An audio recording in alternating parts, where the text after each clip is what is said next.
Bueno, primero que nada, muchas gracias por acompañarnos el día de hoy. Y pues para dar una breve introducción de quién es usted, nos acompaña hoy el doctor Pablo Gutiérrez Colantono. Él vino desde Argentina a dar un posgrado sobre derechos humanos y derecho administrativo. Y pues bueno, tiene un extenso currículum, ha hecho muchísimas cosas, muchos artículos, publicaciones, investigaciones, etcétera.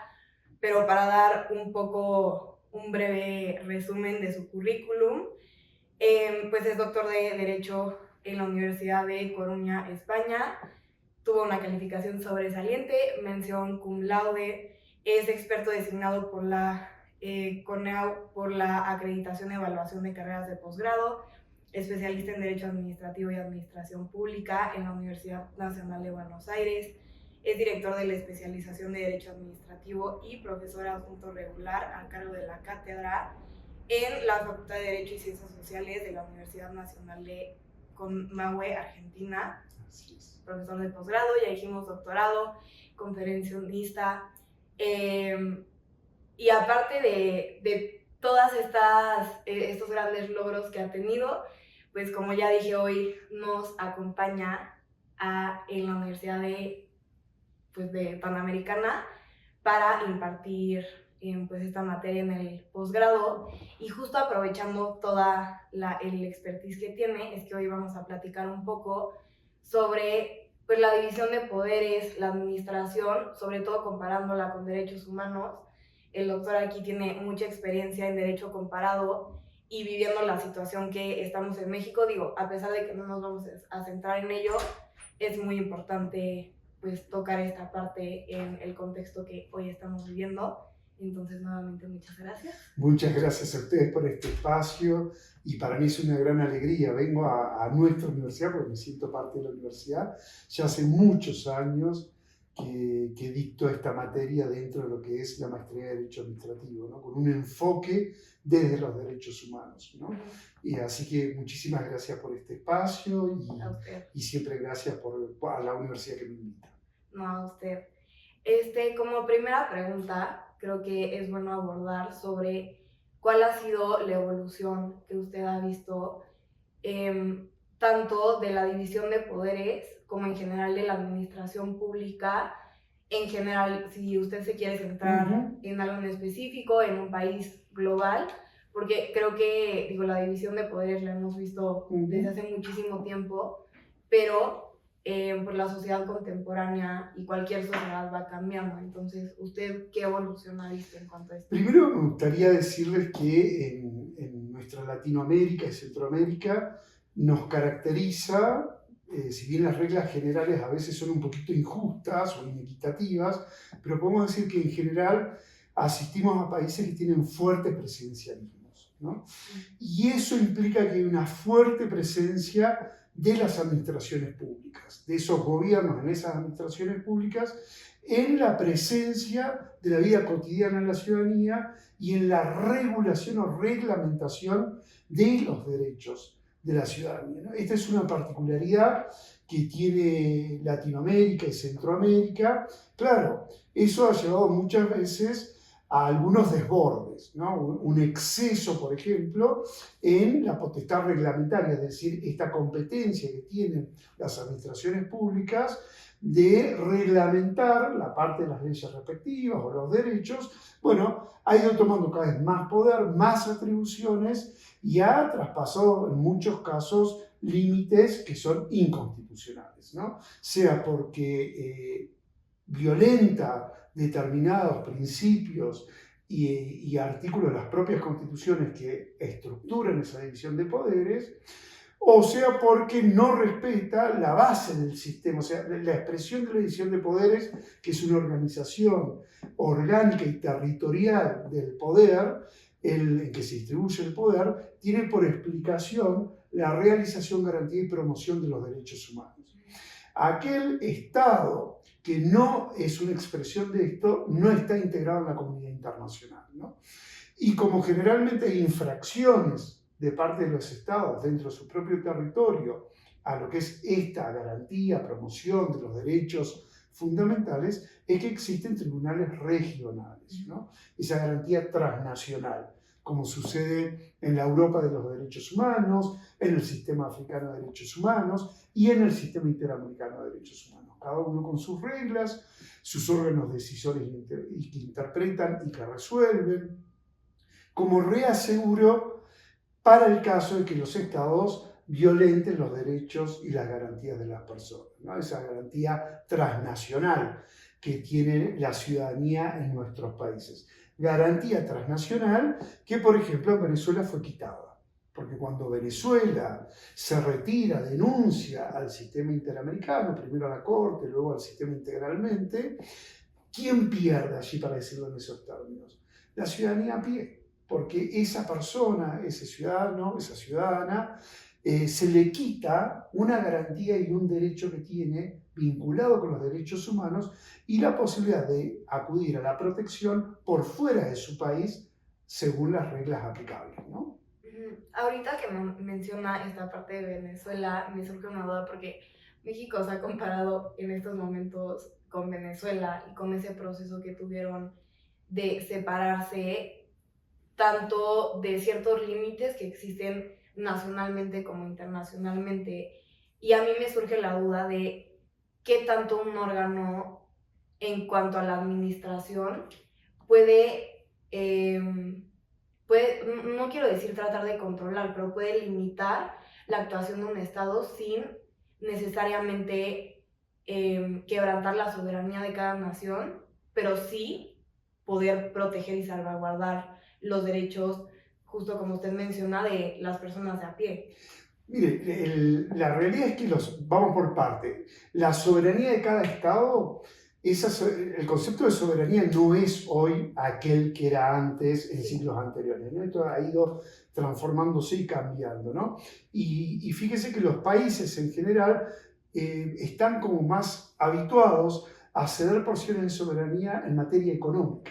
O sea, en materia económica, por tratados vinculados al libre comercio, con tratados vinculados a la protección de las inversiones recíprocas entre los países, empresarios y demás, los tratados internacionales y regionales que hay en materia económica, allí parece no discutirse tanto que uno está cediendo soberanía. Pero cuando se trata de derechos humanos, ahí sí hay una tensión que sigue llamando la atención, porque esa tensión que no está cuando se discuten los tratados vinculados con la interdependencia global en materia económica, financiera, tecnológica, pero cuando se discute respecto a los derechos humanos, sí hay una discusión de soberanía, y en los demás casos no. Eso llama la atención, ¿no? Es una falsa soberanía o una fachada que se está dando de querer discutir detrás de la soberanía, que en realidad el Estado, las administraciones públicas, no solamente, pero una parte, no quieren que los controlen por fuera de las fronteras. Porque en realidad los derechos humanos tienen dos efectos. Uno fundamental, que es ser indisponibles dentro del propio sistema democrático. O sea, los juegos de mayoría y minorías tienen un límite, no pueden derogar los derechos humanos, porque esto constituye lo que nosotros llamamos el mínimo indisponible. Pero también, como en caso que sucedan violaciones y uno vaya al sistema internacional regional y esa Corte Interamericana tome una decisión, bueno, directamente va a reparar el derecho de la víctima, ¿no? Pero indirectamente es un control al Estado, desde afuera, por decirlo de alguna manera, ¿no? Ese Estado esos poderes del Estado, que cada vez que se sienten controlados, creen que están en una situación de tensión y responden de distintas maneras, ¿no?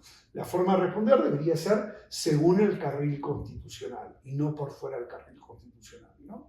Y el carril constitucional, a su vez, está en una parte, no predeterminado, pero sí está en un constante intercambio e interdependencia con los sistemas regionales de derechos humanos, porque soberanamente así lo ha decidido cada país.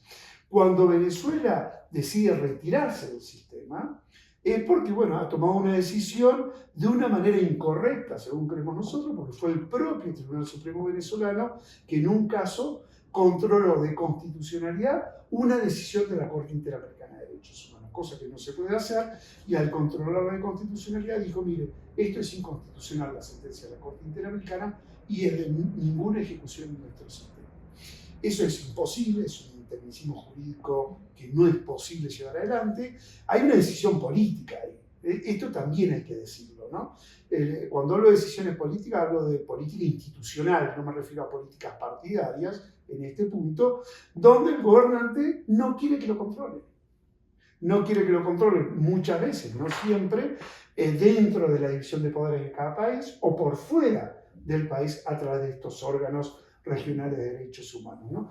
Y también que se verse limitado por los derechos humanos y las garantías de los derechos humanos, también incomoda al poder. Y esta es una realidad, como yo siempre digo, es muy importante realizar una pedagogía ciudadana, por un lado, para que la ciudadanía sepa y conozca de qué se tratan sus derechos y sus garantías, y una pedagogía hacia el poder, en el sentido de explicar, compartir, discutir, dialogar qué es no posible y qué sí es posible en un sistema constitucional de derecho, ¿no? Me parece que esto siempre está en tensión. Yo no le tendría miedo a las tensiones. Lo que sí le tendría miedo es cuando esas tensiones buscan luego mecanismos de cancelaciones de espacios constitucionales, que sí o sí se van a transformar en cancelaciones democráticas, ¿no? Espacios mínimos que se van cancelando y muchas veces vemos como microcancelaciones, ¿no? Y que como nos vamos habituando, no nos resultan reprochables desde el punto de vista cultural, social, político y jurídico. Y esas microcancelaciones en un momento se juntan todas y aparece un fenómeno que yo llamo de baja calidad institucional, baja calidad democrática y en algunos casos una cancelación democrática y constitucional. Y esta pedagogía, hacia ambas partes, para no llegar a un extremo como el que usted está mencionando ahorita o a esa consecuencia tan fatal, ¿cómo puede hacerse sin llegar a ser un Estado sumamente paternalista? Es que entiendo la pregunta, pero no creo que tenga que ver con el Estado paternalista, ¿no? Sino que tiene que ver con aquello que debe realizar el Estado en sus poderes. O sea, la regla es que el Estado, los poderes del Estado y el Estado solamente va a poder hacer aquello que está expresamente autorizado por la Constitución. Porque la regla general es la libertad. Entonces, si uno lo enfoca desde ahí, no vamos a entrar a la discusión de Estado paternalista o no paternalista, porque la Constitución le marca claramente que el principio general es las libertades, los derechos, las garantías, y por otro lado, la excepción es aquello que puede hacer el Estado a partir de una autorización competencial que surge primero de la habilitación de la Constitución y luego de la ley respectiva, ¿no? Eso, por un lado, que creo que es importante que lo señalemos. Igualmente, si hay un punto, yo lo poso más la mirada sobre la ciudadanía, en general nos encontramos ante estados sociales de derecho. ¿Qué quiero decir con sociales? Donde la realización individual de los derechos, las libertades y las garantías que deben respetarse y que explica parte del sistema constitucional, no es una mirada individualista, sí individual, en el término estricto de la mirada liberal, mas no es una mirada abusiva de tu propio derecho, de mi propio derecho individual, si no reconozco a los demás, a la comunidad, al bienestar general, como parte de mi realización individual. Y hasta acá el Estado ni te lo menciona. Estoy mencionando la convivencia ciudadana, ¿no? De la realización individual a partir de la realización de la propia comunidad y de la propia humanidad. Algunos profesores, entre esos Jaime Rodríguez Arana Muñoz, un catedrático muy importante de España que también es profesor aquí, hablan de libertad solidaria. Es decir, nosotros tenemos que incorporar esa mirada social, esa mirada de solidaridad dentro de lo que hablamos de las garantías, los derechos y las libertades. Y el Estado debe respetar estas miradas que te acabo de compartir. Y solamente va a poder hacer aquello que debe hacer, porque está habilitado. Pero vuelvo al principio. ¿Qué pasa? Que esta regla de que el Estado solamente, o los poderes pueden hacer solamente lo que están habilitados por regla constitucional y legal, especialmente los poderes ejecutivos, las administraciones públicas de nuestros países, han ido encontrando interpretaciones que le han permitido extender sus propios poderes. O se han incorporado cláusulas constitucionales que favorecen mayores poderes de las administraciones, de la administración pública, digo, de la jefatura de esa administración pública, ¿no? Y reduce la intervención del Congreso, por ejemplo, o desequilibra en favor de esos poderes ejecutivos. Esto, en general, lo creo un error, porque tenemos una tradición, insisto, de hiperpresidencialismos que genera hiperadministraciones públicas en cuanto a la reglamentación. Siempre he dicho que no es fácil, por supuesto, gobernar, pero la mejor decisión que puede tomar un gobernante es tener claro qué no debe hacer, para recién a partir de allí poder leer la realidad social, ciudadana, institucional de un país. Y el gobernante tiene que promover calidad institucional y calidad democrática. Cada quiebro, cada debilidad institucional automáticamente debilita el sistema democrático. La baja calidad institucional promovida por los gobiernos, cualquiera que fueran estos, necesariamente va a generar una baja calidad democrática. Y esto es lo que nosotros tenemos que impedir, porque el sistema democrático es el que nosotros tenemos que darle continente y contenido.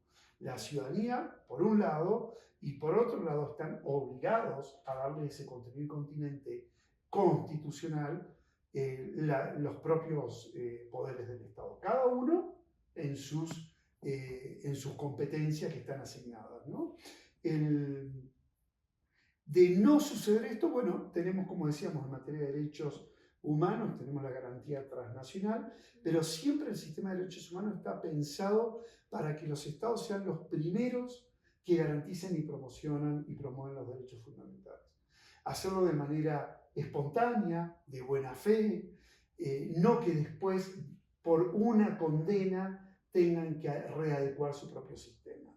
Eso funciona exactamente al revés. Es esperable que los propios estados tomen esto. Ahora, ¿está preparada en sentido de conocer y saber la ciudadanía esto que estamos hablando suficientemente? Porque siempre me gusta decir que no podemos defender aquello que no conocemos.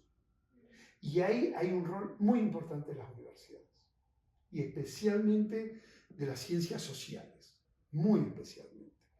Y hay un punto que tiene que ver con las transferencias de nuestras universidades hacia la sociedad. Nosotros no podemos hacer ciencia encerrada en nuestros laboratorios jurídicos, por ejemplo.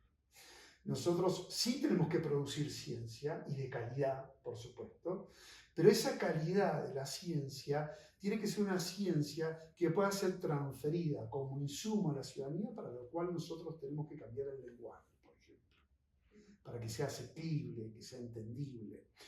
Esa ciencia tiene que resolver los problemas que está demandando nuestra sociedad, no estar encerrados en concepciones abstractas de otros tiempos u otros mundos u otras territorialidades.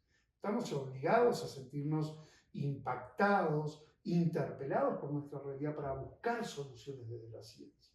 Y por otra parte, la ciencia tiene que transferirle insumos para la toma de decisión al Estado.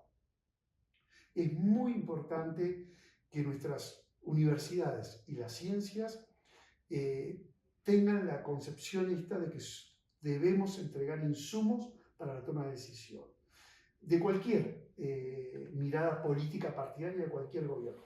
Pero más importante es que los gobiernos tengan por claro la importancia que tiene la ciencia como insumo para la toma de decisiones.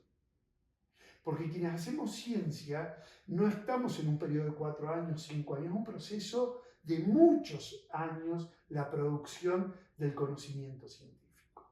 Hay una matriz de aprendizaje detrás de eso que los gobiernos tienen que transformar en toma de decisiones para tomar decisiones de política de Estado. No digo que la ciencia sea la única que tiene que opinar, pero es una de las que tiene que opinar y debe ser tomada como insumo de esa decisión pública, ¿no?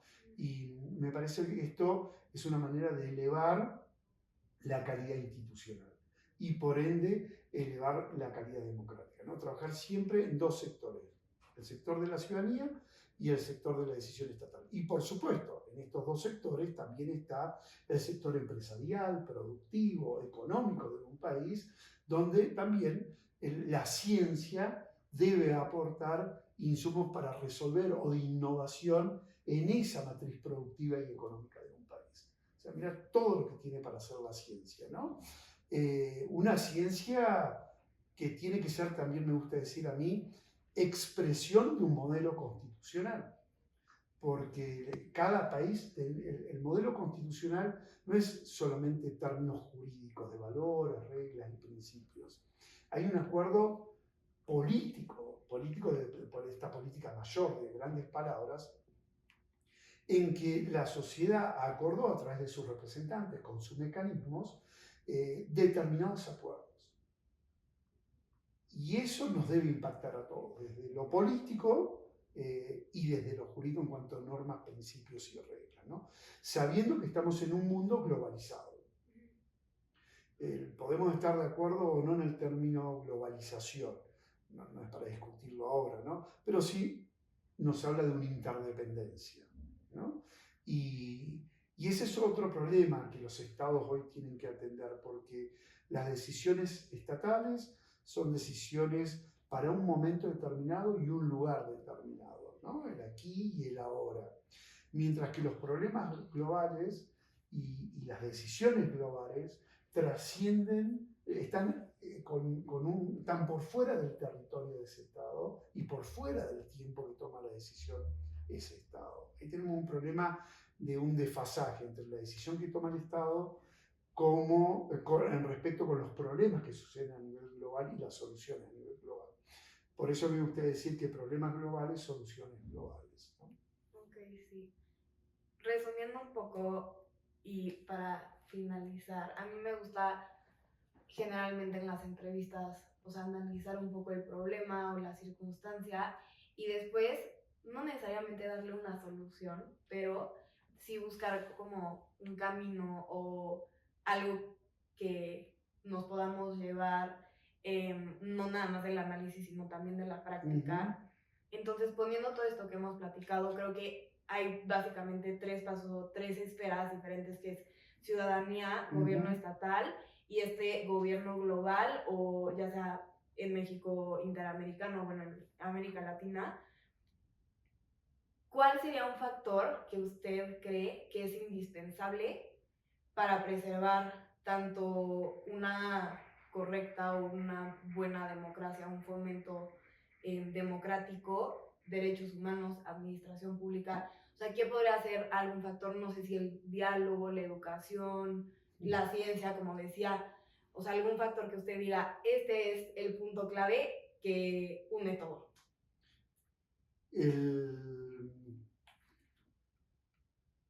Sí, la conciencia ciudadana. La conciencia ciudadana democrática. Quizás esas tres expresiones puedan llegar a darnos el puntapié inicial de esto, ¿no? Esa conciencia ciudadana, democrática y solidaria, te agregaría.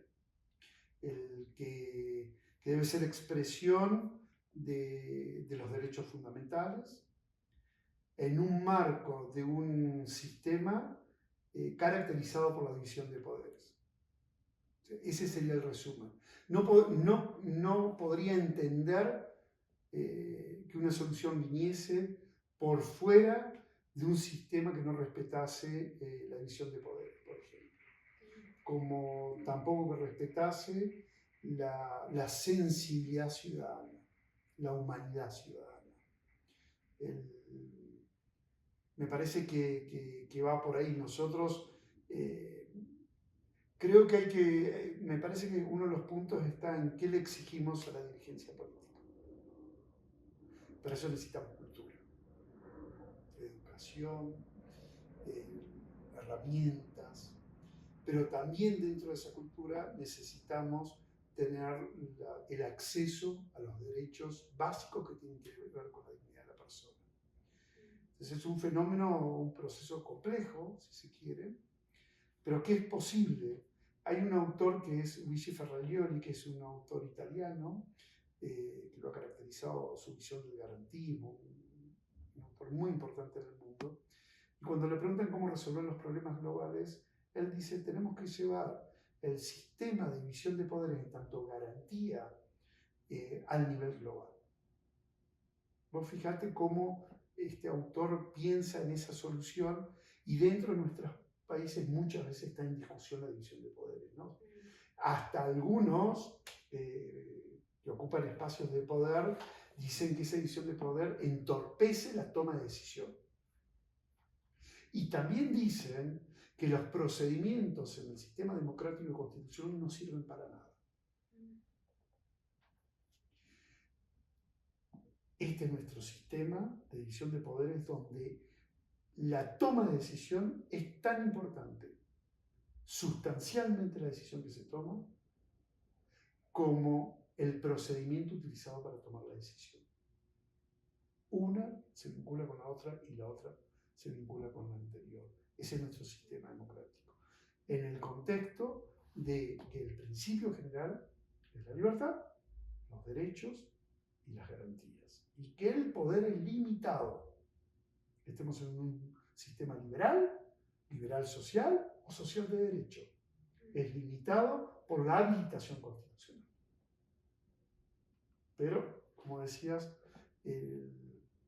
la educación, la cultura, la conciencia ciudadana democrática y, por último, creo que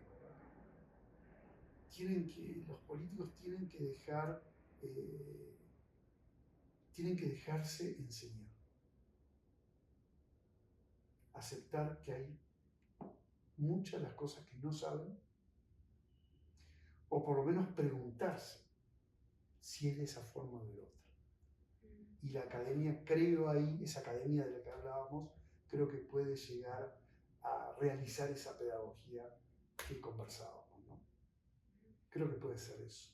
Pues muchas gracias por la plática de hoy, por todo su conocimiento. Es muy valioso para nosotros y sé que para quien vaya a ver esto también. No sé si quiere agregar algo más, algo último. No, nada, primero agradecerte otra vez el tiempo y insistir, la base del sistema son los derechos, las libertades y las garantías, que generalmente lo resumimos en la expresión de derechos humanos, ¿no? Y que estos derechos humanos explican la misma existencia del Estado. Yo lo quiero insistir una y otra vez. Luego organizamos la expresión del poder a través de la división de poderes, orgánica o territorial. Pero no invertamos un poco el orden de los factores. Esa es la correcta formulación.